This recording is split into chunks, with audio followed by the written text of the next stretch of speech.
That was a massive opportunity for you to fight George Kambosos on short notice.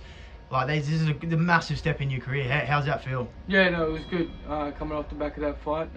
But you know, I wanted to win that, and I went down to win it, and I didn't. So it just goes to show where I'm at and where I need to be. And you know, I've been back here, and I'll just keep working until I work my way to the top.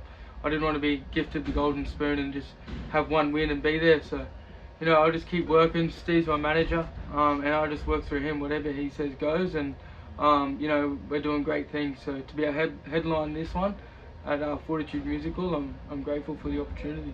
Yeah, like that was a pretty big step up for Jake. We were really happy with that with George Kambosos. Jake did that on 3 days' notice. I was sitting at the international airport with Connor Wallace. We were going away for a training camp on that night, and that was the fourth day that night that I got the phone call, and I spoke to these boys the next day.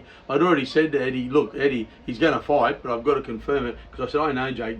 Jake will fight King Kong. It doesn't matter who it is. If we say to Jake, you want to fight, Jake never says who. He says, oh yeah, when? You know, Jake's a real fighter. He's not one of these blokes picking and choosing.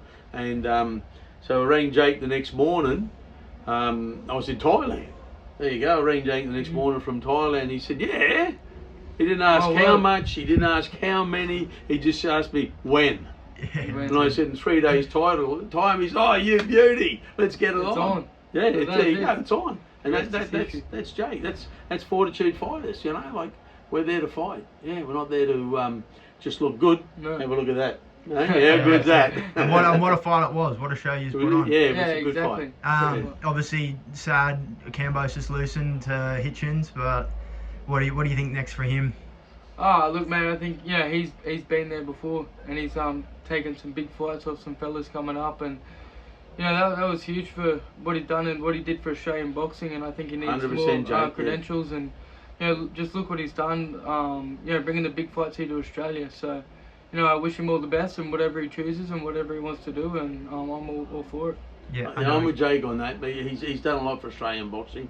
Yes, he gets up there and talks and carries, but he's talked himself into a lot of great fights and brought 3-4 good fights to Australia that I know of, you know, and I don't see the other boys bringing them to Australia. Yeah, that's exactly it. Yeah. And putting other people on the cards like yourself, that's now led to you getting huge opportunities. Yeah, exactly. So as you say, George is leading the way. He's a real fighter. He never backs out of any fight. No, he doesn't. And he fights the best of the best. And he's got Jim there. And Jim's a rogue. You know, he gets it all going. He gets to talk. He helps make it all happen. And this is what we need. We need people in boxing that make it happen, not negativity. We need them. You know, they're good for boxing. And that's why Yusuf Adib, you be careful, Yusufa. State of Origin's on. So, State of Origin's on. If you be careful, mate, you beat us, there's going to be a hell of a fight down there. Well, you still got one more to get through, so don't get too confident yet. All right, cheers, boys. Cheers, thanks, mate.